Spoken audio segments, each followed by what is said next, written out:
नमस्कार प्रिय विद्यार्थियों।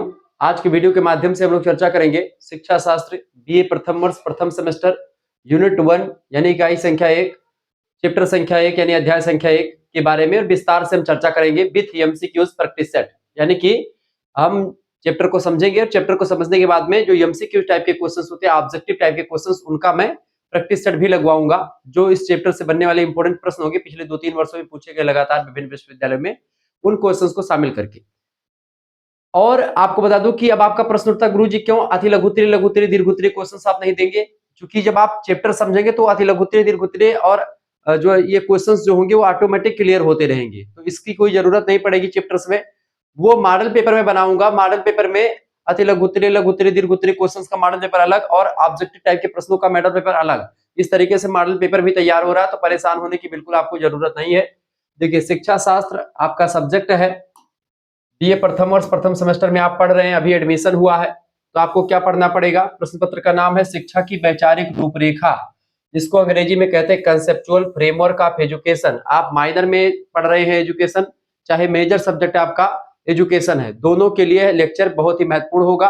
पहले चैप्टर के बारे में चर्चा करेंगे, न्यू बैच जो प्रारंभ है 2025, 26, 27 सभी के लिए, उसकी जो है उसके अकॉर्डिंग मैं चर्चा कर रहा हूं। तो इसको मैं विस्तार से बताने का प्रयास करूंगा। चैप्टर संख्या 1 में आपको क्या पढ़ना है? चैप्टर संख्या 1 में आपको पढ़ना है प्राचीन भारतीय ज्ञान परंपरा के बारे में।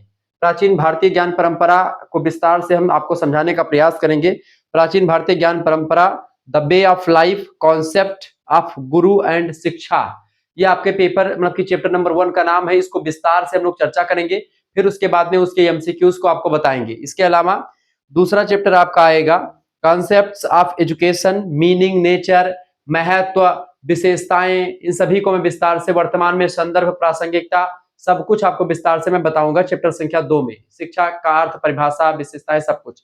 फिर तीसरे चैप्टर में हम लोग चर्चा करेंगे फैक्टर्स ऑफ एजुकेशन, यानी कि जो शिक्षा के तत्व होते हैं, यानी कि शिक्षा के तत्व में जैसे शिक्षार्थी हो गया, स्टूडेंट्स, जैसे कि आपका टीचर हो गया, वो क्या है, ठीक है, यानी कि जो अध्यापक है वो।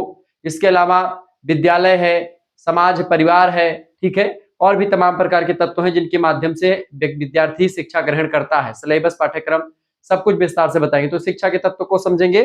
उसी चैप्टर में हम लोग एम ऑफ एजुकेशन, एम्स माने क्या होता है कि उसका जो विशेष क्या उद्देश्य होता है शिक्षा का, शिक्षा के उद्देश्य बेसिकली आपका जो व्यक्तिगत उद्देश्य है, मतलब कि इंडिविजुअलिस्टिक जिसको कहते हैं, सोशल, डेमोक्रेटिक एंड वोकेशनल, या और तमाम प्रकार के जो मैं एग्जाम पॉइंट ऑफ व्यू से पढ़ाऊंगा, या एग्जाम में जो क्वेश्चंस पूछे गए उसके अकॉर्डिंग मैंने और भी चीजें शामिल करी हैं।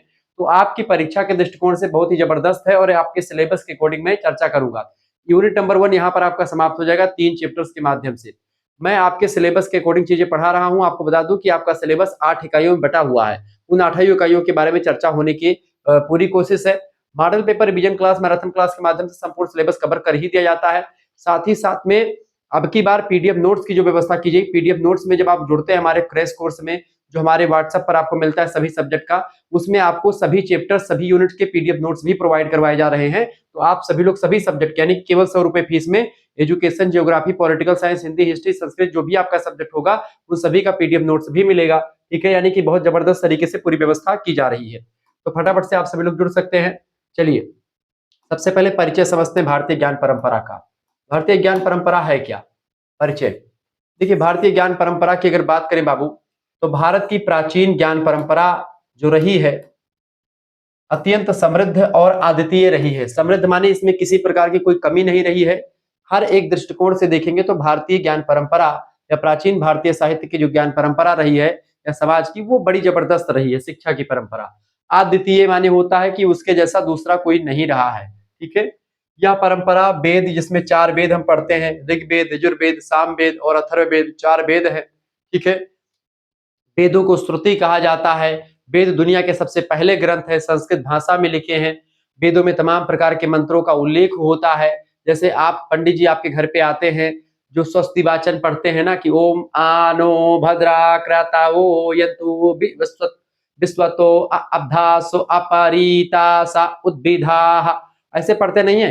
या यहाँ से ना पढ़ करके पंडित जी लोग शॉर्ट फॉर्म में भी पढ़ते हैं स्वस्तिना से, ठीक है, 6ठे या 7वें श्लोक से ओम स्वस्ति न इंद्रौ विधस्रवाः स्वस्ति न पूषः विश्ववेदाः स्वस्ति नस्तारिक्षौ आरिष्टनेमिः स्वस्ति नो बृहस्पतिर्दधातु पृग्धस्वा मरुताः प्रसन्मातरः शुभम या वबानो बित्थेषु जगमयाः।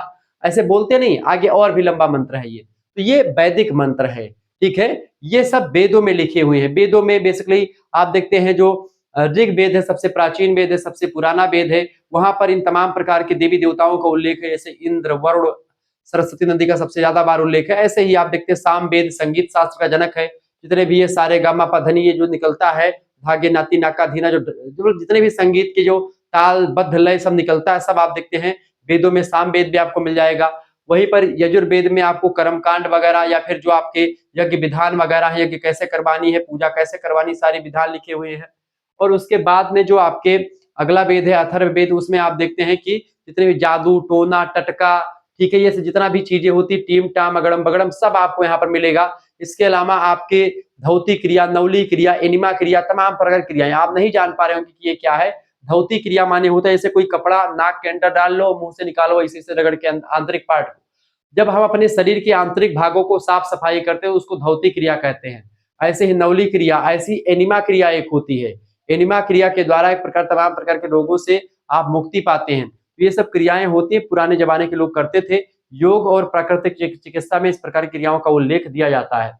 तो वेदों में जो अथर्ववेद है वो सभी मतलब कि प्राकृतिक चिकित्सा के बारे में बताता है, किस तरीके से किसी रोग में कौन सा तत्व ग्रहण करना चाहिए, वो सब पूरी जानकारी देता है। ऐसे ही उपनिषद है, पुराण है, 18 पुराण है, तमाम सारे उपनिषद, कठोर उपनिषद, ठीक है, छंदोग उपनिषद, ठीक है, ऐसे तमाम उपनिषद। महाकाव्य में जैसे 2 महाकाव्य बेसिकली, एक रामायण महाकाव्य जिसको लिखा महर्षि वाल्मीकि ने, एक महाभारत महाकाव्य जिसको लिखा महर्षि कृष्ण द्वैपायन वेद व्यास जी ने। और सारी जानकारी जो है भारतीय ज्ञान परंपरा को एकदम समृद्धशाली बना देती है। ऐसी अद्वितीय ज्ञान परंपरा संसार के किसी देश में आपको नहीं देखने को मिलती है। और विभिन्न दार्शनिक मतों से ये विकसित हुई, इस तरीके से भारतीय ज्ञान परंपरा। दूसरी विशेषता इसकी लिखिए, दूसरा परिचय में मैंने पॉइंट टू पॉइंट करके लिख रखा था कि आपको बहुत ही बारीकी के साथ मैं समझा सकूं। इस परंपरा में शिक्षा का उद्देश्य केवल ज्ञान प्राप्त करना नहीं था, कि शिक्षा केवल ज्ञान प्राप्त करने के लिए नहीं था, कि आज केवल शिक्षा नौकरी का माध्यम है आजकल, ठीक है। लेकिन पहले की शिक्षा जो थी ज्ञान का माध्यम भी एक प्रकार से, ज्ञान एक इकाई के रूप में था। उसमें जीवन को सही दिशा देना और आत्मा की शुद्धि करने के लिए शिक्षा दी जाती थी, ये बात ध्यान रखेंगे। इसके अलावा प्राचीन भारतीय मनीषियों ने, मनीषी माने विद्वानों ने शिक्षा को धर्म, अर्थ, काम और मोक्ष, इन 4 पुरुषार्थों से जोड़ा। इसलिए शिक्षा को जीवन का अभिन्न अंग माना जाता है। शिक्षा को एक प्रकार से धर्म, धर्म माने क्या होता है, धर्म माने जो आपका कर्म है उसी को धर्म कहा जाता है। आपका मतलब आप जिस वर्णाश्रम में, जैसे 4 वर्णाश्रम है, अब 4 वर्णाश्रम में अगर आप हैं तो जैसे कि मान लेते ब्राह्मणो अस्य मुखमासीद बाहु राजान्य करता उरु तदस्य दवैश्याः पदाभ्याम शूद्रो अजयतः। यानी कि ब्राह्मण मुखमंडल से, तो ब्राह्मण जो है वेद अध्ययन अध्यापन ये सब करवाता, तो उसका वो धर्म है ब्राह्मण का। ऐसे क्षत्रियों का धर्म है रक्षा करना, ऐसे वैश्य का धर्म है क्या, व्यापार करना, ऐसे ही शूद्र का धर्म है सेवा करना या फिर अन्य कार्यों में जो है लिप्त रहना। तो इस तरीके से धर्म, अर्थ, धर्म ये हो गया आपका धर्म, यानी आपका जो आप जिस पद पर हैं, आप जैसे मास्टर हो तो आप मास्टरी करो, आप पढ़ाओ, आप डॉक्टर हैं तो आप डॉक्टरी अच्छे से करो। कहने का मतलब ये कि आप जिस पद पर है उस पद की गरिमा और अखंडता को बनाए रखें, अक्षुण्ण रखें उसको, और उसको बहुत ही बारीकी के साथ जिस पद पर है उस पद की एक प्रकार से मर्यादित चीजों में रहें और उस पद के हिसाब से काम करें, तो वो आपका धर्म होगा। कर्म, अर्थ यहाँ पर होता है, अर्थ का मतलब होता है रुपया पैसा कमाओ। आप जो है अपने धर्म पर आधारित रहो, धर्म में बताए गए मार्ग पर चल करके आप अर्थ की पूर्ति करें, रुपया पैसा कमाओ खूब, ठीक है। और रुपया पैसा कमा कर क्या करो, काम की पूर्ति करो। काम माने क्या होता है, इच्छाएं, जीवन की समस्त इच्छाओं को काम कहा जाता है। मनुष्य अनंत इच्छाओं का स्वामी है, उन्हीं इच्छाओं की पूर्ति के लिए वो काम करता है।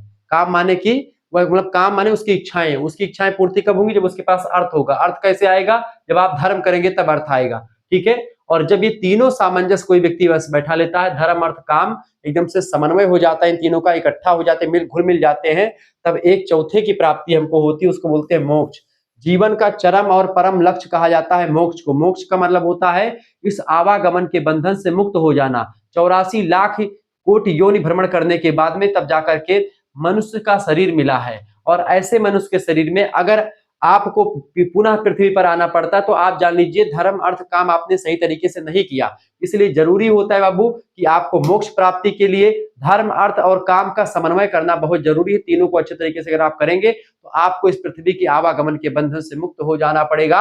और इस तरीके से आपका यह परंपरा हमको दिखाती किस तरीके से एक व्यक्ति के जीवन को एक सुटेबल, एक सही मार्ग को दिखाने के लिए धर्म अर्थ काम के आधार पर आगे बढ़ाया गया।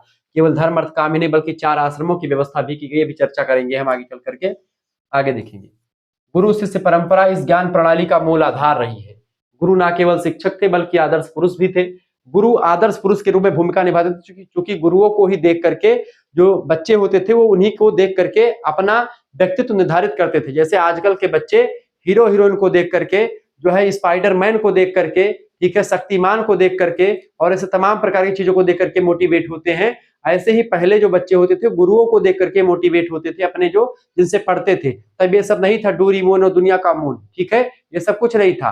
तब केवल यही गुरुजी थे। उन गुरुजी के यहाँ पर बचपन में बच्चे चले जाते थे, सर और मुड़वा करके बढ़िया चुरकी यानी चुटिया यहाँ पर रखा, जैसे मैंने यहाँ पर पीछे है, ऐसे ही तो ये सर भी खत्म रहता था, चुरकी रहती थी बढ़िया चोटी जिसको कहते हैं, और उसके अकॉर्डिंग बढ़िया से वो अध्ययन अध्यापन करते थे, वेदों को याद कर लेते थे, ऐसे विद्वान, ठीक है। आज भी आप बनारस, काशी, हरिद्वार और अपनी अयोध्या में आप देख पा रहे होंगे तमाम सारे बच्चे ऐसे जिनको वेद वगैरह जो है, वेदों के श्लोक मुंहजबानी रटे हुए झरझर झरझर बोलत है, मजा आ जाता है सुन के, यह मेरे है बच्चे, ठीक है। तो इस तरीके से होता है आदर्श पुरुष। तो गुरु एक आदर्श पुरुष की भूमिका में रहता था, एक मार्गदर्शक रहता था, बच्चों को जो समझ में नहीं रहता था कुछ भी चीज हो गुरु से पूछते थे। जीवन निर्माता थे गुरु जी, ठीक है। इस तरीके से गुरु से परंपरा बड़ी जबरदस्त रही। गुरु जो होता था बच्चे को अपने यहाँ पर रखता था, ठीक है, और उसको बढ़िया तरीके से शिक्षा देता था। शिष्य शिक्षा प्राप्त करते समय केवल विषयों का ज्ञान नहीं अर्जित करता था बल्कि अनुशासन भी सीखता था, त्याग की भावना सीखता था, सेवा भाव को सीखता था और संस्कारों को सीखता था। संस्कार 16 संस्कार बताए गए हैं, उन संस्कारों को भी सीखता था। वो 16 संस्कार नहीं, जो संस्कार उसको चाहिए उस संस्कार के जीवन मूल्यों को सीखता था। इस सभी चीजों को विद्यार्थी विद्या अध्ययन के दौरान ब्रह्मचर्य का पालन करते हुए सीखता था, ठीक है। इसके अलावा इस ज्ञान परंपरा की सबसे बड़ी विशेषता यह थी कि इसमें भौतिक और आध्यात्मिक दोनों पक्षों का समन्वय था। इसमें भौतिक पक्ष यानी जो जीवन में आपको आगे बढ़ा सकते, जीवन में आपको कमा खिला सके, भौतिक पक्ष, आध्यात्मिक पक्ष जो आपको मोक्ष की प्राप्ति तक ले जा सके, इस तरीके से तमाम सारी चीजें होती रही, ठीक है। इस प्रकार प्राचीन भारतीय ज्ञान परंपरा ने शिक्षा को जीवन जीने की कला, आत्मा की साधना और समाज निर्माण का माध्यम बनाया। यह बात आप ध्यान रखेंगे, बहुत ही बारीकी के साथ मैंने आपको इन चीजों को समझा दिया है, यह बात आप ध्यान रखेंगे। चलिए, तो जो है जीवन जीने की कला, आत्मा की साधना और समाज निर्माण का माध्यम बनाया किसने? भारतीय ज्ञान परंपरा जो है आज भी शिक्षा को हमारे आगे बढ़ा रही है, हम अब आज भी उससे सीख रहे हैं। ये जीवन जीने की एक प्रकार से संकल्पना हमको सिखा देती है। अब अगला जो हेडिंग आपको डालना था वो हेडिंग कौन सा है? हेडिंग डालिएगा भारतीय ज्ञान परंपरा में, प्राचीन ज्ञान परंपरा में जीवन की संकल्पना, यानी कि जो आपका दूसरा टॉपिक था, कौन सा टॉपिक था? The way of life. The way of life यानी जीवन की संकल्पना। प्राचीन भारत में प्राचीन भारतीय मनीषियों ने जीवन को केवल भौतिक अस्तित्व नहीं माना कि केवल भौतिक अस्तित्व है जो जीवन में सुख की प्राप्ति करे, ठीक है, बल्कि आत्मा की यात्रा समझा कि आत्मा जो है परमात्मा का एक अंश है और वह पृथ्वी पर आती है, वो अपनी यात्रा में है। और वह यात्रा कहाँ की होती है? उस परमात्मा से निकल करके, और एक मार्ग है जो जीवन रूपी हमको मिला है, उस मार्ग के माध्यम से पृथ्वी पर आकर के मनुष्य रूपी मार्ग के माध्यम से फिर उस परमात्मा के अंश में जाकर के पुनः मिल जाती है। ये जीवन का जो चक्र है बेटा इस तरीके से चलता रहता है। आत्मा से एक अंश निकलता है, वो जो है परमात्मा से अंश निकलता है, आत्मा में आता है, आत्मा के रूप में वह आत्मा फिर से परमात्मा में मिलने के लिए अपना रास्ता खोजती है, मार्ग खोजती है, और जो आत्मा मार्ग खोज ले जाती है वो उसको परम लक्ष्य की प्राप्ति हो जाती है, यानी कि उसको जो है उस परमात्मा के अंश में उसकी आत्मा लीन हो जाती है। इसलिए ध्यान रखना, आत्मा कभी मरती नहीं है। गीता में भगवान श्री कृष्ण कहते हैं कि नैनम छिद्दन्ति शस्त्राणि नैनम दहति पावकः न चैनम क्लेदयन्ति यापौ न शोषयत मारुतः। आत्मा बेटा, आत्मा को संस्कृत में नयन कहा जाता है। नैनम छिद्दन्ति शस्त्राणि, नैनों को शस्त्रों के द्वारा यानी आत्मा को शस्त्रों के द्वारा भेदा नहीं जा सकता। नैनम दहति पावकः, आत्मा को जो है अग्नि के द्वारा जलाया नहीं जा सकता। न चैनम क्लेदयन्ति यापौ न शोषयत मारुतः, यानी वायु इसको उड़ा नहीं सकती, ना ही जल इसको डुबो सकता है। इस तरीके से आप देखिए ये होती है आत्मा। तो आत्मा एक रूप से दूसरे रूप में परिवर्तित होती है उसके, तो यहाँ पर ही चीजें बताई गई। उसके अनुसार, किसके अनुसार, जो भारतीय ज्ञान मनीषी है, प्राचीन परंपरा है, जीवन का मूल्य उद्देश्य आत्म साक्षात्कार करना है, स्वयं को जानना है, अपनी आत्मा को, अपनी स्व को पहचानना है। और जब कोई व्यक्ति अपनी आत्मा को पहचान जाता है, उस परमात्मा में तल्लीन कर देता है, उस व्यक्ति को मोक्ष की प्राप्ति हो जाती है। That mean moksha. ठीक है, यही चीज निर्वाण कहा जाता है, इसी को कैवल्य कहा जाता है, जो भी आप कहना चाहें। भारतीय संस्कृति में जीवन को 4 पुरुषार्थों के माध्यम से समझाया गया है, धर्म, अर्थ, काम और मोक्ष, जिसको मैंने समझा दिया था। अब इसको एक एक करके थोड़ा सा समझ लीजिए। धर्म क्या है, अर्थ क्या है, काम क्या है, मोक्ष क्या है। धर्म, कर्तव्य पालन करना, सत्य और नैतिकता का मार्ग जो है, यही धर्म होता है आपका। आप जिस पद पर है, उस पद पर रहते हुए अपने पद का जो आपका कर्म है वो करें। आप सत्य के मार्ग पर चले, आप जो है मोरल वैल्यूज आपके अंदर होनी चाहिए, आप नैतिकता के पद पर चले, ये आपका धर्म है। अर्थ क्या है, आजीविका और संसाधनों की प्राप्ति करना, अपने जीवन की जो इच्छाएं हैं उनकी पूर्ति करना काम होता है, सॉरी अर्थ होता है। तीसरा होता है तो आजीविका और संसाधनों की प्राप्ति करना, अर्थ होता है रुपया पैसा कमाना, अपने जीवन की उद्देश्य की पूर्ति करना। काम होता है इच्छाओं और आवश्यकताओं की पूर्ति करना, क्योंकि मनुष्य अनंत इच्छाओं का स्वामी है और उन इच्छाओं की पूर्ति के लिए लगातार लगा रहता है। और आपका अगला होता है, चौथा जो लक्ष्य है वो है मोक्ष, आत्मा की मुक्ति और परम सत्य की प्राप्ति करना, यानी परमात्मा में लीन हो जाना उस आत्मा का, ये होता है आपका परम सत्य को प्राप्ति करना। इस तरीके से आपने समझा चारों पुरुषार्थों को। एक चीज और ध्यान रखेंगे, जो मैंने कोर्स के बारे में आपको जानकारी दी थी शुरुआत में, वह कोर्स आपको कैसे प्राप्त करना है उसके लिए आपको इन्फॉर्मेशन थोड़ा सा देनी है। इस नंबर पर 9161936062, ये मेरा व्हाट्सअप नंबर है। इसी व्हाट्सअप नंबर पर आपको एसएमएस करना है। क्या एसएमएस करना है ये भी मैं बता दे रहा हूँ। आप अपना नाम एसएमएस कर दीजिएगा, अपना नाम, अपनी यूनिवर्सिटी का नाम, अपने सब्जेक्ट के नेम और आप किस सेमेस्टर में, अपने सेमेस्टर के नेम, प्रथम सेमेस्टर में आपने एडमिशन लिया है, फर्स्ट सेमेस्टर लेकर के भेज दीजिएगा। क्या क्या, अपना नाम, अपने यूनिवर्सिटी का नाम, अपने सब्जेक्ट के नेम और आप किस सेमेस्टर में, अपने सेमेस्टर का नाम लिख करके भेज दीजिएगा। जैसे ही आप इस सेमेस्टर मतलब इतना लिख करके भेजेंगे, आपके पास एक स्कैनर यानी एक क्यूआर कोड भेजा जाएगा। उसी क्यूआर कोड पर यानी स्कैनर पर आपको कितने रुपए, मात्र और मात्र 100 रुपए फीस जमा कर देनी है। जैसे ही आप 100 रुपए फीस इस स्कैनर पर जमा करेंगे, आप जो देखिए बहुत सारे बच्चे नहीं चलाते होंगे ऑनलाइन माध्यम, उनके लिए भी व्यवस्था है। जैसे जो नहीं चलाते हैं वो दूसरे से भी सेंड करवा सकते, कोई इशू नहीं है। आप किसी दूसरे से भी, अपने भाई से, अपने पिताजी से या आरी पड़ोस आपके दोस्त वगैरह हो, किसी से आप पेमेंट करवा सकते हैं। ठीक है, इसी स्कैनर पर आप जैसे पेमेंट करवाएं, जैसे आप दुकान पर जाते हैं कुछ खाने पीने तो आप स्कैन करके पेमेंट करते हैं, ऐसे ही करना होता है। तो आप इसी स्कैनर पर पेमेंट कर देंगे, मात्र 100 रुपए। और जैसे ही फीस जमा करेंगे, आपको व्हाट्सएप वाले ग्रुप से जोड़ दिया जाएगा, जहां पर लाइव क्लास की लिंक मिलेगी, प्लस में यहाँ पर आपको वीडियो लेक्चर्स मिलेंगे। ठीक है, वहां पर पीडीएफ नोट्स भी मिलेंगे। ठीक है, प्राइवेसी का बिल्कुल आपकी प्राइवेसी का ध्यान रखा जाएगा। पीडीएफ नोट्स आपको मिलेंगे। ठीक है, पीडीएफ नोट्स में जैसे कि आपका एमसीक्यूज टाइप के मॉडल पेपर भी रहेंगे उसमें, जैसे और इसके एमसीक्यूज जो रहेंगे उसके आंसर भी साथ में रहेंगे, और साथ ही साथ में आपके लिखित टाइप के क्वेश्चन यानी अति लघु उत्तरीय, लघु उत्तरीय, दीर्घ उत्तरीय क्वेश्चन पेपर कैसे आता है पूरा पैटर्न समझा करके आपको उस हिसाब से मॉडल पेपर मिलेगा, प्रैक्टिस सेट। साथ ही साथ में सबसे इंपॉर्टेंट बात है कि यहाँ पर केवल एक सब्जेक्ट नहीं कि केवल एजुकेशन का मिलेगा आपको, एजुकेशन के साथ साथ आपको जियोग्राफी, पॉलिटी, हिंदी, हिस्ट्री, जो भी आपका सब्जेक्ट होगा, यानी कुल मिलाकर के आपका जो भी सब्जेक्ट हो, 3 मेजर सब्जेक्ट, एक माइनर, एक को करिकुलर, 3-4 जो 5 सब्जेक्ट हैं ये, इन सभी की तैयारी मात्र और मात्र कितने रुपए में, मात्र और मात्र बेटा 100 रुपए में करवाई जाएगी सभी सब्जेक्ट की तैयारी। ठीक है, आप किसी भी यूनिवर्सिटी के किसी भी कॉलेज में पढ़ रहे हैं, सभी में यही चीजें पढ़नी पड़ती हैं। जैसे कि आप राम मनोहर लोहिया विश्वविद्यालय, वीर बहादुर सिंह पूर्वांचल विश्वविद्यालय, महात्मा गांधी काशी विद्यापीठ, जननायक चंद्रशेखर बलिया विश्वविद्यालय, छत्रपति साहूजी महाराज कानपुर विश्वविद्यालय, एमजे प्यारे बरेली रोहिलखंड विश्वविद्यालय, मासा कुमारी सहारनपुर विश्वविद्यालय, एमजे प्यारे बरेली रोहिलखंड विश्वविद्यालय, राजा महेंद्र प्रताप सिंह स्टेट यूनिवर्सिटी, महाराजा सुहेलदेव आजमगढ़ विश्वविद्यालय, प्रोफेसर रजू भैया state university, Bundelkhand university Jhansi, doctor Bhimrao Ambedkar Agra विश्वविद्यालय, दीनदयाल उपाध्याय गोरखपुर विश्वविद्यालय, सिद्धार्थ यूनिवर्सिटी कपिलवस्तु, मां पाटेश्वरी बलरामपुर विश्वविद्यालय। इसके अलावा और तमाम प्रकार के विश्वविद्यालय, लखनऊ विश्वविद्यालय या फिर बिहार के, राजस्थान के और ऐसे झारखंड, ठीक है, या उत्तराखंड, यहाँ के भी हिंदी समझी जाती है, उन सभी के लिए इंपॉर्टेंट है लेक्चर। ये बात आप ध्यान रखेंगे, बहुत ही बारीकी के साथ मैं चीजों को समझा रहा हूँ, पढ़ा रहा हूँ और बेहतर अंदाज में आप चीजों को समझ पा रहे हैं। तो आप प्लीज वीडियो को लाइक कर दीजिएगा, चैनल पर अगर नए हैं तो सब्सक्राइब कर दीजिएगा, क्योंकि इसी प्रकार से इंफॉर्मेटिव वीडियो मैं लगातार आपके लिए लाता रहता हूँ। ठीक है, चलिए बहुत बहुत धन्यवाद आप सभी का हमारे साथ जुड़ने के लिए। इसी प्रकार से अपने प्यार बनाए रखेंगे। तुरंत एसएमएस कीजिए इस व्हाट्सएप नंबर पर और तुरंत जुड़ जाइए। एसएमएस केवल अगर जुड़ना है तभी एसएमएस कीजिएगा, बिना मतलब कि एसएमएस आपको नहीं करना है। आप जुड़ जाइए, मात्र 100 रुपए फीस है, कोई बहुत ज्यादा फीस नहीं रखी गई। ठीक है, यह बात आप ध्यान रखेंगे, बहुत ही बारीकी के साथ मैं आपको बताऊंगा, तो बेहतर अंदाज में चीजें आपको समझ में आएंगी और बहुत ही आसान भाषा में आपको समझाने का प्रयास रहेगा। यह बात भी ध्यान रखेंगे, आपने जैसा समझा होगा। चलिए आगे बढ़ते और भी चीजों को जानने का प्रयास करते हैं। जीवन को 4 आश्रमों में विभाजित किया गया है, जिन्हें 4 आश्रम व्यवस्था या 4 आश्रम व्यवस्था कहते हैं। हमारे जो एक प्रकार से जीवन जीने की कला, तो उसमें 4 आश्रम है। पहला आश्रम है ब्रह्मचर्य आश्रम। ब्रह्मचर्य आश्रम यानी आश्रम को, जीवन को 100 वर्ष का समय मान करके 4 आश्रमों में बांट दिया गया है। पहला आश्रम ब्रह्मचर्य आश्रम यानी विद्यार्थी जीवन।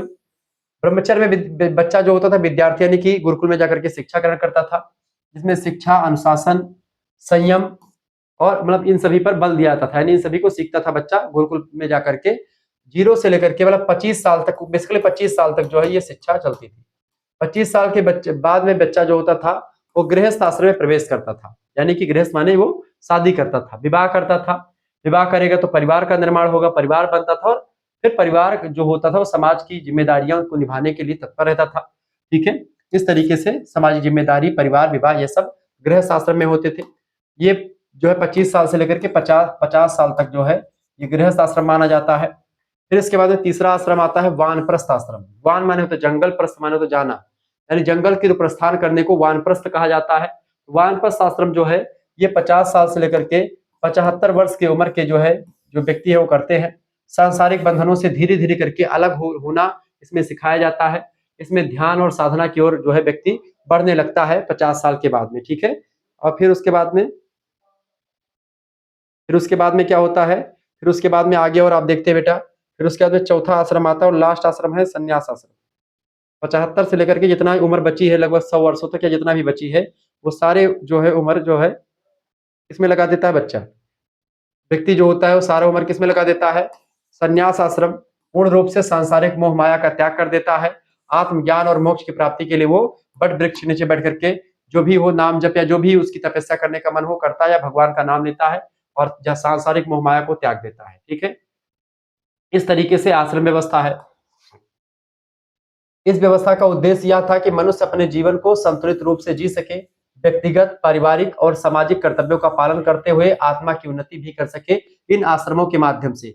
आश्रम जो है मोक्ष प्राप्ति के एक एक पड़ाव है, एक एक माध्यम है, एक एक जो है स्थान है। जैसे कि आप वैष्णो देवी की चढ़ाई करते तो अलग अलग स्थानों पर एक बैठका बना रहता है ताकि आप वहां पर बैठ करके विश्राम कर ले। ठीक है, तो ये चीजें हैं। भारतीय दृष्टिकोण में जीवन केवल जन्म और मृत्यु के बीच की यात्रा नहीं, बल्कि पुनर्जन्म और कर्म सिद्धांत से जुड़ा हुआ है। यह बात भी ध्यान रखेंगे, जैसा कर्म करेंगे व्यक्ति वैसा फल मिलेगा। तुलसीदास जी भी कहते हैं कि जो जस करहि तस फल जाका। ठीक है, क्या कहते हैं, ठीक है, कर्म करे कर्म प्रधान, विश्व करि राखा, और जो जस करहि ते तस फल चाखा, जो जस करहि ते तस फल चाखा। यानी जो व्यक्ति जैसा कर्म करता है उसी हिसाब से वैसा उसको फल मिलता है। आत्मा अमर है, केवल शरीर बदलता है, आत्मा नहीं बदलती है। मैं बता चुका हूं, नैनम छिदन शस्त्राणि नैनम दहति पावकः न चैनम क्लेदयन्ते आपौ ना सोचते मारता। लिखना नहीं, बस समझने के लिए बोल रहा हूं। ठीक है, चलिए, नोट्स है आपको मिल जाएगा पीडीएफ में, सब कुछ आप ऐसे लिख लीजिएगा, या नहीं लिखने का मन है ऐसे नोट्स रखे रहेगा, फोन में पढ़ लीजिएगा। मन होगा तो इसको आप कॉपी में उतार लीजिएगा, बढ़िया से नोट्स लिख। जब आपके पास पीडीएफ हो जाएगा, पीडीएफ आप बढ़िया सा वीडियो देख करके वीडियोस पढ़ लिए, और उसके बाद इस नोट्स को बढ़िया मिल जाएगा, इसको आप कॉपी में बढ़िया नोट कर लीजिए। एक नोट्स तैयार हो जाएगा आने वाली पीढ़ी के लिए। आपके आने वाले बच्चे जो है इसको लिखेंगे, पढ़ेंगे, मजा आ जाएगा उनको। या आप ही नोट्स लिखे रहेंगे, आप फोन देखने का नहीं मन है तो आप नोट्स से पढ़ लिए। ठीक है, या फिर और भी चीजें। इस प्रकार जीवन की संकल्पना प्राचीन भारतीय चिंतन में अत्यंत व्यापक और आध्यात्मिक रही है, जिसमें शिक्षा को साधन मान करके आत्मा की शुद्धि और समाज की उन्नति को लक्ष्य बनाया गया है। ठीक है, यह बात आप ध्यान रखेंगे। अगला जो पॉइंट था आपका जो था गुरु और शिक्षा। गुरु और शिक्षा की बात की तो सबसे पहले समझे गुरु का महत्व क्या था। आप बहुत ही बारीकी के साथ चीजों को जान पा रहे हैं और मजा आ रहा होगा पढ़ने में, तो प्लीज वीडियो को लाइक कर दीजिएगा। चैनल पर अगर नए हैं तो सब्सक्राइब कर दीजिएगा, क्योंकि इसी प्रकार से इंफॉर्मेटिव वीडियो मैं लगातार आपके लिए लाता रहता हूं।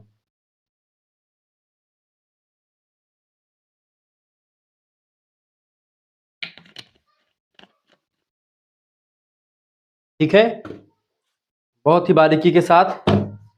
चलिए, गुरु का महत्व। प्राचीन भारतीय समाज में गुरु को सर्वोच्च स्थान दिया गया है। ठीक है, गुरु केवल शिक्षा देने वाला व्यक्ति नहीं था, बल्कि आदर्श पुरुष था, एक मार्गदर्शक था। गुरु दार्शनिक और जीवन का निर्माता था। गुरु दर्शन की शिक्षा देता था, गुरु जीवन जीने की कला सिखाता था और गुरु ही एक प्रकार से आपका किसी समस्या में समाधान ढूंढने में आपका मार्गदर्शन करता था। कि कोई भी समस्या होती थी, लोग गुरु जी के पास जाते थे, गुरु जी हमको ये समस्या आ गई, तो गुरु जी उसका निदान बताते थे। तो गुरु एक प्रकार सारे काम में निपुण हुआ करते थे। इसीलिए तो कहा गया है, क्या कहा गया कि गुरुर् ब्रह्मा गुरुर्विष्णु गुरुर्देवो महेश्वरा, गुरु साक्षात पार ब्रह्म तस्मै श्री गुरुवे नमः। यानी गुरुर् ब्रह्मा गुरुर्विष्णु गुरुर्देवो महेश्वरा, यानी ये सब गुरु है। गुरु साक्षात पार ब्रह्म तस्मै श्री, उस गुरु को मैं नमस्कार करता हूँ जो जिसमें ब्रह्मा विष्णु महेश सबकी क्षमता विद्यमान है। वह गुरु जो होता है हमको साक्षात्कार करवाता है इन ब्रह्म जो है देवी देवताओं से, हमको जीवन के उद्देश्यों को समझाता है गुरु। ठीक है, ये बात ध्यान रखेंगे। आजकल का है, पहले गुरु होता था, एक गुरु होता था, और वह गुरु जो होता था वो आसानी से बढ़िया एक गुरुकुल रहता था, उसी में पढ़ता था बच्चा, गुरु की जो है आलोचनाएं नहीं करता था। आजकल के बच्चे कैसे हैं? आजकल के बच्चे कहते हैं, अरे जब तक गुरु मिले नहीं साचा तब तक गुरु करो 10 पाचा। यानी जब तक गुरु बढ़िया ना मिल जाए तब तक 10 5 15 16 जितना गुरु बनाए पाओ बनावत चला जाओ। आजकल एक बच्चे के एक गुरु नहीं बल्कि हजारों गुरु हो चुके हैं।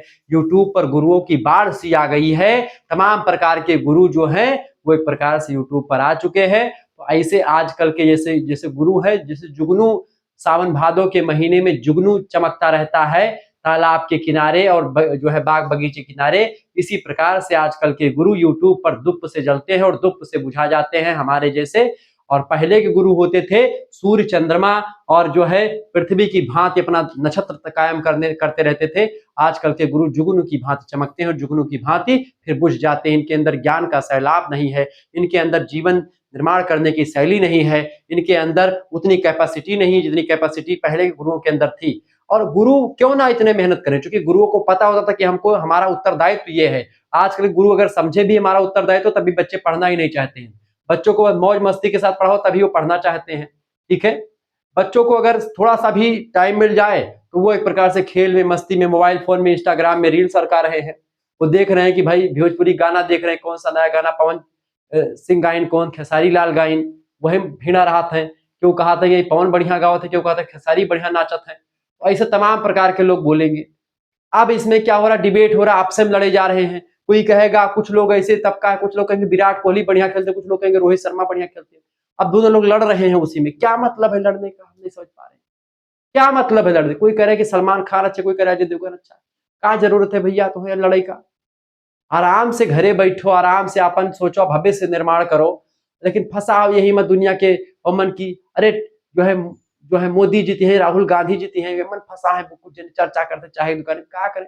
देखिए सभी व्यक्ति अगर पढ़ लिख करके बड़ा ही हो जाएगा तो एक प्रकार से चौराहे में बैठ के चाय की चुस्कियां कौन लेगा। ठीक है, कहीं ना कहीं पे हर व्यक्ति भगवान या फिर ऐसे एक वातावरण जो बना हुआ है, एक ऐसा बना दिया गया है, मतलब ऐसा बनता चला था कि हर व्यक्ति को हर काम नहीं आ सकता है। हर व्यक्ति अपने अपने काम में निपुणता हासिल करता है।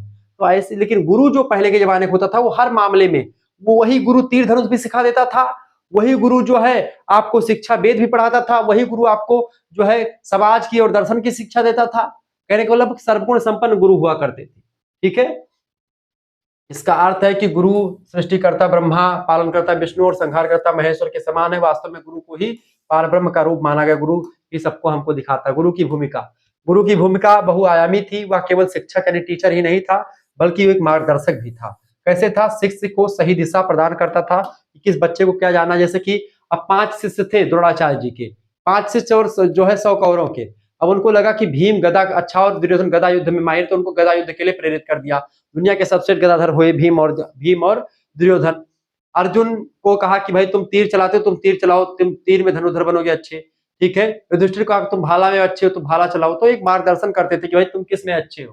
ठीक है, ऐसे आगे दूसरा एक आदर्श यानी रोल मॉडल होते थे। स्वयं का जीवन उदाहरण बना करके दिखाते थे कि देखो मैंने ऐसा किया था और मैं आज इस स्थान पर हूँ। ठीक है, तो गुरु को एक ऐसा मॉडल, एक ऐसा चित्र प्रस्तुत करना पड़ता बच्चों के समक्ष कि बच्चे उस गुरु को देख करके ही अपना जो है जीवन बनाने की कोशिश करें। तीसरी बात संस्कार यानी कि वैल्यू गिवर, संस्कारक होता था शिष्य, मतलब कि गुरु शिष्य में नैतिकता और अनुशासन का संस्कार करता था। गुरु दार्शनिक यानी फिलोसॉफर की भूमिका, जीवन और जगत के रहस्यों की व्याख्या करता था गुरु, ठीक है।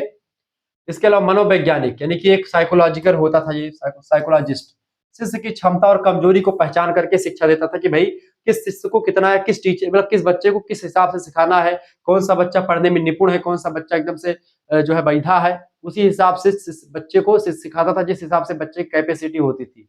ठीक है, इसकी बुद्धि लब्धि ज्यादा उसको उसके हिसाब से, इसकी कम उसको उसके हिसाब से। गुरु और शिष्य का संबंध क्या था भाई प्राचीन काल में? हेडिंग डालिए गुरु शिष्य संबंध। देखिए यह संबंध केवल पढ़ाने पढ़ाने मतलब पढ़ने पढ़ाने तक ही सीमित नहीं था, बल्कि यह आत्मीय और आध्यात्मिक बंधन भी था। गुरु शिष्य एकदम से आत्मा से जुड़े होते थे और इनका जो बंधन था वो एक प्रकार से आध्यात्मिक था। शिष्य गुरु को अपने पिता से भी अधिक मान लेता था, ठीक है। गुरु शिष्य को केवल ज्ञान ही नहीं देता था, बल्कि उसे जीवन के क्षेत्र में सक्षम बनाता था। जीवन कैसे जिया जाए उसकी पूरी पाठ पढ़ाता था। शिष्य गुरु की आज्ञा का पालन कर जीवन भर करता था और गुरु को गुरु दक्षिणा के रूप में गुरु कुछ भी मांग लेता था, वो बच्चे जाकर के उनको देते थे, ठीक है, इस तरीके से। उदाहरण के रूप में समझे, उदाहरण चाणक्य और चंद्रगुप्त। चाणक्य ने चंद्रगुप्त को शिक्षा देकर के मौर्य साम्राज्य का सम्राट बनाया। द्रोणाचार्य और अर्जुन, गुरु ने शिष्य को धनुर्विद्या में श्रेष्ठ बनाया और दुनिया के सबसे धनुर्धर अर्जुन कहलाए, ठीक है। भीष्म पितामह और खुद द्रोणाचार्य को मारने में अर्जुन मतलब की जो है कहीं ना कहीं पे द्रोणाचार्य को हुआ, या फिर बड़े बड़े योद्धाओं को, कर्ण को हुआ, सबको अर्जुन ने ही मारा। लेकिन अर्जुन ने कहीं ना कहीं पे इन लोगों को जो मारा, भीष्म पितामह को, कर्ण को, तो जो है वो मार नहीं पाते, लेकिन उनके पीछे जो है चूंकि धर्म के हिसाब से लड़ रहे थे, ऐसे में बहुत ज्यादा मतलब अन्याय किया, कर्ण के साथ अन्याय हुआ। भीष्म पितामह बेचारे, अब तो शिखंडी या सामने खड़ा हो गया, भीष्म पितामह को कोई मारने वाला था? पूरे पूरे महाभारत में उस समय पूरी पृथ्वी पर भीष्म पितामह को टक्कर देने वाला कोई नहीं था। अपनी बाणों की वर्षा से गंगा नदी का वेग रोक देते थे वो। अगर वो चाहते तो एक एक क्षण में पूरा युद्ध तहस नहस कर सकते थे भीष्म पितामह। कहीं ना कहीं पे उनके जैसा कोई नहीं था। द्रोणाचार्य और कर्ण उनसे उन्हीं के समक्ष जो है योद्धा थे, चूंकि परशुराम, भगवान परशुराम जैसे शिक्षा ग्रहण करती। गुरु की योग्यता, क्वालिफिकेशन क्या होती थी गुरु की? गुरु की क्वालिफिकेशन बहुत ज्यादा होती थी। वो एक प्रकार से हर विद्या में निपुण हुआ करता था। गुरु की योग्यताएं, क्वालिटीज ऑफ गुरु। एक आदर्श गुरु में निम्नलिखित गुण अनिवार्य माने गए हैं। जैसे कि पहली बात विद्वता होनी चाहिए इसकी, ठीक है, स्कॉलरशिप यानी वेद शास्त्र विभिन्न विषयों का गहरा ज्ञान उसको होना चाहिए गुरु को। इसके अलावा गुरु को और क्या क्या होना चाहिए? गुरु के अंदर क्या क्वालिटी होनी चाहिए? आचरण उसका एकदम से पवित्र होना चाहिए, करेक्टर। अपने जीवन में नैतिकता और अनुशासन का पालन गुरु को करना पड़ेगा। अगर गुरु अनुशासन और नैतिकता के हिसाब से चलेगा तो बच्चे भी उन्हीं को देख करके आगे बढ़ेंगे। तीसरी बात है निष्काम भाव यानी कि सेल्फलेसनेस, यानी बिना किसी स्वार्थ के शिक्षा प्रदान करता था गुरु, ठीक है, बिना किसी स्वार्थ के। इसके अलावा धैर्य और करुणा, पेशेंस एंड कंपैशन, शिष्य की त्रुटियों को सहन करके उसे सुधारता था। आजकल के पहले कुछ दिन बीच में जब गुरु थे, अगर कोई बच्चा गलती करते मार के वसा देते रहे। अब तो सरकार ने रोक लगा दी कि भाई मारना नहीं है, तो पहले मार के वसा देते रहे। हम सब बताना मारा के नहीं, ले छार छार छार छार डंड, ऐसे हथवा पकड़ लिए गुरुजी हमारे सबके, और ऐसे ऐसे घुमावा करा, ले सार सार हियस लेके शुरू करें, हियस मारे गटे मतलब गले के पास से। और गोड़वा के हिया जो पौलिया होती, नीचे जो पंजा होता नीचे वाला, वहां तक मारते थे गुरुदेव, ठीक है। लेकिन उनका पढ़ाए जितने भी चेले हैं, मतलब जितना पढ़ाया उन्होंने, जो गुरुजी हमारे मारते थे, आज सब बच्चे जो है अपने अपने जगह पर सेट है। कोई कुछ कर रहा है, कोई नौकरी कर रहा है, कोई मतलब अलग अलग जगहों पर सब सेट है, ठीक है। तो ये सब ध्यान रखेंगे। अनुशासन प्रियता, डिसिप्लिन, शिष्य को कठोर परिश्रम और संयम की आदत डालना, ठीक है, ये सब गुरु के अंदर होती थी क्वालिटीज, ठीक है। शिक्षा की पद्धति यानी टीचिंग मेथड्स क्या होता था? गुरु शिक्षा देने के लिए विशेष पद्धतियों का प्रयोग करता था, जैसे कि श्रवण पद्धति का प्रयोग, सुन करके बच्चे सीखते थे। यानी इससे पहले गुरु से वेद मंत्र या शास्त्र को सुनते थे। गुरु वेद को पढ़ करके सुनाते थे और शिष्य उसको सुनते थे, फिर उसके बाद में वो उसको याद कर लेते थे। दूसरा चीज मनन करते थे, ठीक है, सुने हुए ज्ञान पर गहराई से विचार करते थे, फिर उसको रिकॉल करते थे, दोबारा उसको सोचते थे बच्चे जो सुनते थे। फिर श्रवण मनन के बाद में फिर क्या करते थे? निधि निधि मतलब की निधिध्यासन करते थे, यानी प्रैक्टिस एंड रियलाइजेशन करते थे, यानी उस ज्ञान को व्यवहार में लागू करते थे और आत्मसात कर जो बातें गुरुजी ने बताई है उसको पहले व्यवहार में लागू करेंगे, फिर उसको अपनाएंगे, ताकि भविष्य में फिर वो हमारे पास एकदम से इकट्ठा बनी रही। इसके अतिरिक्त तमाम सारी चीजें और थी। इसके अतिरिक्त संवाद पद्धति, जैसे प्रश्नोत्तर के माध्यम से शिक्षा दी जाती थी। अनुभवात्मक पद्धति यानी शिष्य को कार्य करा करके सिखाया जाता था। कुछ कार्य ऐसे दे दिए थे गुरु जी लोग कि भाई ये काम करके आओ। अब बच्चा वो काम करने के लिए जाता था, वो काम करता था और सीख आता था। ठीक है। कठोर अनुशासन, आत्म संयम, ब्रह्मचर्य और परिश्रम पर बल दिया जाता था गुरु जी के द्वारा। गुरु जी करवाते थे इन सब काम। इस तरीके से तमाम सारी चीजें होती थी, ये बात आप ध्यान रखेंगे। और इस तरह की तमाम सारी चीजें होती थी। गुरुकुल प्रणाली, गुरुकुल प्रणाली की अगर बात की जाए, शिक्षा देने का सबसे प्रमुख केंद्र गुरुकुल प्रणाली थी। गुरुकुल में शिक्षा मिलती थी। शिष्य गुरु के आश्रम में जाकर के रहता था और वहीं पर शिक्षा प्राप्त करता था रह करके। ठीक है। वहीं पर खाना बनता था, वहीं पर सब खाते थे, भिक्षा मांग करके खाना आता था। शिष्य जाति, क्षेत्र और राज्य की सीमा से ऊपर उठ करके समान रूप से शिक्षा पाते थे, यानी कोई जाति, कोई भेदभाव नहीं था। ठीक है। शिष्य स्वयं भोजन बनाते थे, लकड़ी काटते थे, जल लाते थे और सेवा करते थे गुरु जी की। सेवा और परिश्रम को शिष्य का अंग माना जाता था। अगर कोई शिष्य सेवा और परिश्रम नहीं करता था तो उसको जो है पढ़ाना, मतलब कि पढ़ने के लिए, मतलब उसको नहीं पढ़ाया जाता था। कोई राजा का लड़का हो या किसी गरीब का लड़का हो, जो पढ़ेगा वो काम करेगा। सिंपल सा फंडा था। इससे शिक्षा केवल बौद्धिक नहीं बल्कि व्यवहारिक और चरित्र निर्माणकारी शिक्षा लगातार बनती जाती है। और इस तरीके से चीजें हुई। शिक्षा का उद्देश्य क्या था? शिक्षा का उद्देश्य था गुरु के माध्यम से शिक्षा। शिक्षा का उद्देश्य गुरु के माध्यम से। देखिए, प्राचीन भारत में शिक्षा का उद्देश्य केवल जानकारी देना नहीं था। गुरु शिष्य के माध्यम से, यानी पहली बात तो शिक्षा चरित्र निर्माण करती थी। पहली बात, शिक्षा से क्या मिलता था? चरित्र का निर्माण होता था। साथ ही साथ में आत्मनियंत्रण और संयम सिखाती थी शिक्षा। इसके अलावा नैतिकता यानी मोरलिटी और सेवा भाव विकसित करती थी शिक्षा उस समय की। इसके अलावा हमको शिक्षा और क्या सिखाती थी? आध्यात्मिक उन्नति हमारी होती थी, मोक्ष की दिशा हमारी प्रशस्त हो जाती थी। जो व्यक्ति पढ़ा लिखा होता था, धर्म अर्थ काम में समन्वय कर लेता था, उसको मोक्ष हो जाता था। समाज सेवा का संस्कार भी शिक्षा के माध्यम से हमको मिलती थी। इसके अलावा गुरु का समाज में स्थान क्या था? देखिए, गुरु को समाज में अत्यधिक सम्मान प्राप्त था। राजा भी गुरु के चरणों में बैठ करके शिक्षा को ग्रहण किया करते थे। ठीक है। समाज में नैतिक और सांस्कृतिक जीवन का दायित्व जो था वो गुरु जी पर ही था। ठीक है। समाज में बच्चा कैसे काम करेगा, नैतिकताओं को सीखेगा, कैसे सीखेगा, ये सब गुरु जी ही बताते थे उसको। गुरुओं के बिना समाज की उन्नति असंभव मानी जाती थी, इसलिए गुरु का स्थान बहुत ही उच्च क्वालिटी का था समाज में। ये सब चीजें आप ध्यान से सुन लीजिएगा। कहावत क्या चलती है इसके बारे में? विद्या ददाति विनयम विनयाद यात्र पात्रताम पत्रत्वात धन मापनोति धनात् धर्म तथा सुखम। यानी अर्थात विद्या से विनम्रता आती है, विनम्रता से पात्रता मिलती है, पात्रता से धन और धन से धर्म और अंततः सुख की प्राप्ति होती है। ऐसे ही विद्या के बारे में कहा गया है। और इसके उल्टा एक श्लोक आता है कि अलसस्य कुतो विद्या अविद्यस्य कुतो धनम अधनस्य कुतो मित्रम अमित्रस्य कुतो सुखम। यानी अगर आलस्य है तो विद्या कहाँ, विद्या नहीं है तो धन कहाँ, धन नहीं तो मित्र कहाँ बनेंगे, और मित्र नहीं तो सुख की प्राप्ति दैट इज इम्पॉसिबल, होगी नहीं आपको। इस तरीके से तमाम सारी चीजें आपने समझी। पूरा मैंने एक प्राचीन भारतीय ज्ञान परंपरा जो शिक्षा थी आपको कह सुनाई। ठीक, जिसमें हमने जो है पूरा प्राचीन भारतीय ज्ञान परंपरा, the way of life, concept of Guru and शिक्षा, पूरा विस्तार से आपको बताया। आप सारांश के रूप में हम समझ लेते हैं कि सारांश क्या कहता है आपका। सारांश में हम थोड़ा चीजें समझ लेंगे कि अभी तक हमने क्या क्या चीजें समझी। देखिए, गुरु प्राचीन भारतीय शिक्षा प्रणाली का मूल स्तंभ था गुरु। ठीक है। इसके अलावा गुरु मतलब उसने शिक्षा को जीवन का साधन बनाया, आत्मा की शुद्धि और समाज के उत्थान का माध्यम बनाया। किसने? गुरु जी ने। इसके अलावा गुरु शिष्य परंपरा के कारण ही भारतीय शिक्षा प्रणाली ने विश्व में अद्वितीय स्थान प्राप्त किया है। जो कि गुरु और शिष्य का जैसा संबंध वैदिक काल में था, जैसा संबंध हमारे प्राचीन भारतीय साहित्य में था, वैसा अन्य किसी साहित्य में आपको नहीं मिलता है या अन्य किसी इतिहास में नहीं मिलता है। यह बात आप ध्यान रखेंगे। अब हम जो है इससे बनने वाले इंपॉर्टेंट एमसीक्यूज के बारे में चर्चा करेंगे बहुत ही बारीकी के साथ। इन एमसीक्यूज को मैं आपको बताने का प्रयास करूंगा, तो परेशान आपको बिल्कुल भी नहीं होना है। ये सब एमसीक्यूज आपके इसी चैप्टर से बनेंगे। ठीक है। तो विस्तार से चीजों को बताते हुए आगे बढ़ेंगे। प्लीज वीडियो को लाइक कर दीजिएगा, चैनल पर अगर नए आए हैं तो सब्सक्राइब कर दीजिएगा। पहला प्रश्न आपके स्क्रीन पर आ चुका है, सभी लोग देखिएगा। पहला प्रश्न, भैया भारतीय ज्ञान परंपरा की प्रमुख विशेषता क्या थी? इसकी प्रमुख विशेषता थी क्या भैया? अध्यात्म और समग्र दृष्टि से शिक्षा दी जाती थी, इसका उद्देश्य था। विशेषता थी, सी ऑप्शन करेक्ट आंसर होगा। नीचे ऑप्शन है कहां पर, यहाँ पर लिखे हुए हैं।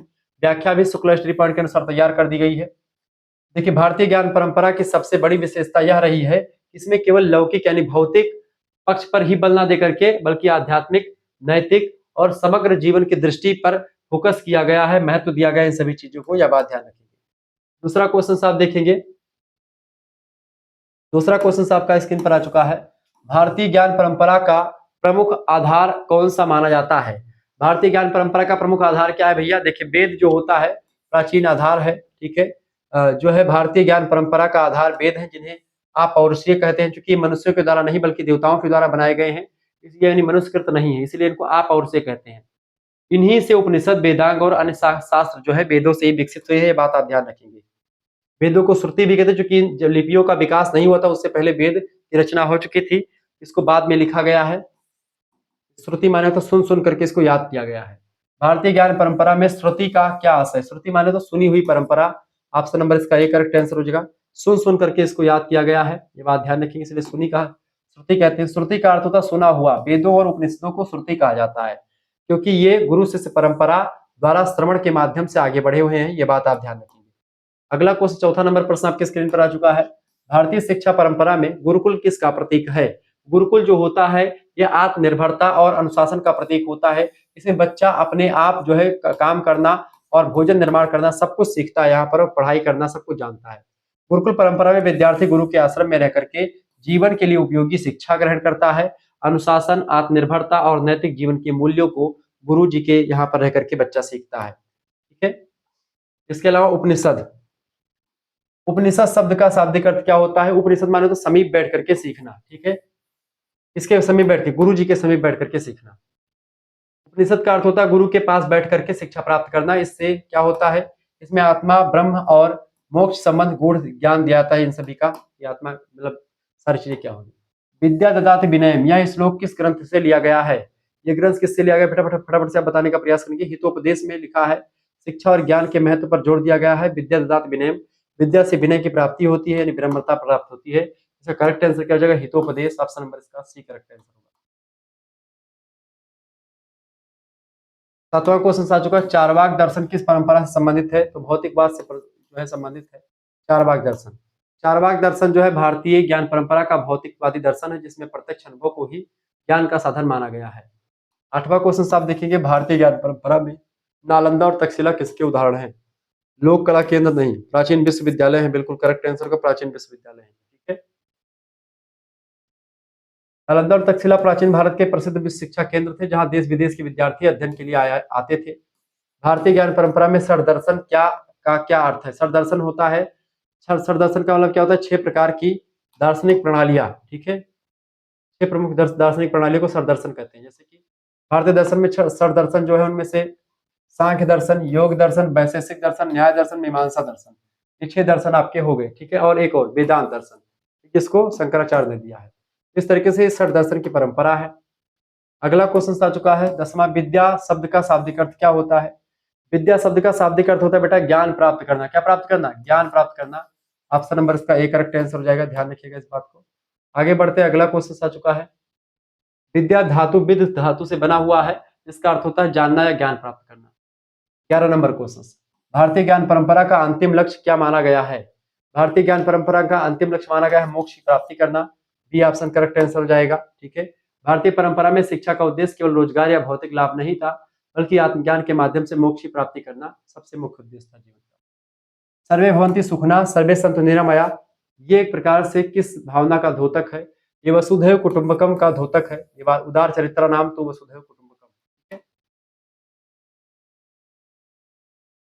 तो समस्त मानवता एक परिवार है और सबके सुख की कामना करनी चाहिए, ऐसा कहा गया है। वेदों की गिनती कितनी है? वेदों की गिनती 4 है, यानी 4 वेद है, ऋग्वेद, यजुर्वेद, सामवेद और अथर्ववेद, ठीक है। अगला क्वेश्चन 14 नंबर क्वेश्चन से, गुरु शिष्य परंपरा में शिक्षा का मुख्य माध्यम क्या था?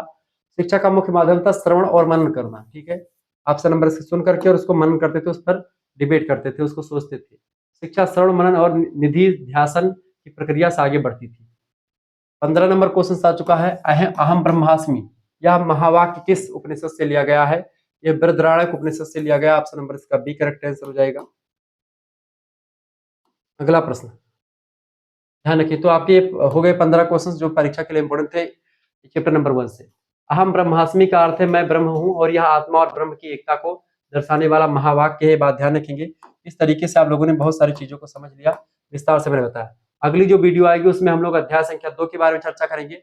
शिक्षा की संकल्पना देखेंगे, अर्थ और स्वरूप शिक्षा का पूरा विस्तार से हम बताएंगे। शिक्षा की परिभाषा, विशेषता, मॉडल पेपर मतलब की इसका महत्व, इसकी जो है इसकी वर्तमान में प्रासंगिकता क्या है, शिक्षा की, सब कुछ आपको बताऊंगा। और मतलब तमाम विद्वानों के अनुसार परिभाषाएं आपको समझाने वाला हूँ। अगर आपको हमारे साथ जुड़ना है, हमारे कोर्स में ज्वाइन होना है, तो आप जुड़ सकते हो। ठीक है, कोर्स में ज्वाइन होने के लिए एसएमएस कीजिए 9161 93 60 62। ये मेरा व्हाट्सएप नंबर है, 9161 93 ठीक है 93 60 62। इस नंबर पर आप व्हाट्सएप पर एसएमएस कर दीजिएगा। क्या एसएमएस कीजिएगा, ये मेरा व्हाट्सएप नंबर है, इस पर एसएमएस करें 9161 93 60 62 पर अपना नाम, अपने यूनिवर्सिटी का नाम, अपने सब्जेक्ट की नेम, ठीक है, और आप किस सेमेस्टर में, प्रथम सेमेस्टर का नाम लिख करके भेज दीजिए, गुरुजी हम फर्स्ट सेमेस्टर में हैं, हमको 100 रुपए वाला कोर्स ज्वाइन करना है। ठीक है, और हमको जो है गुरुजी कोर्स में ज्वाइन कर दीजिए। ठीक है, तो जैसे आप इतना बोलेंगे, आपके पास एक इसके तरह क्यूआर कोड सेंड किया जाएगा। उसी क्यूआर कोड पर आपको मात्र 100 रुपए फीस जमा कर देने होंगे। यानी 100 रुपए फीस लगती है, ये बात आप ध्यान रखेंगे। 100 रुपए फीस आपको पेमेंट करना पड़ेगा, तभी आपको व्हाट्सएप ग्रुप से जोड़ा जाएगा। व्हाट्सएप ग्रुप की सबसे बड़ी विशेषता क्या है कि वहां पर आपको पीडीएफ नोट्स मिलते रहते हैं, सभी सब्जेक्ट के, और लाइव क्लास की लिंक मिलती है, model paper, revision class, marathon class, सब कुछ मिलती है।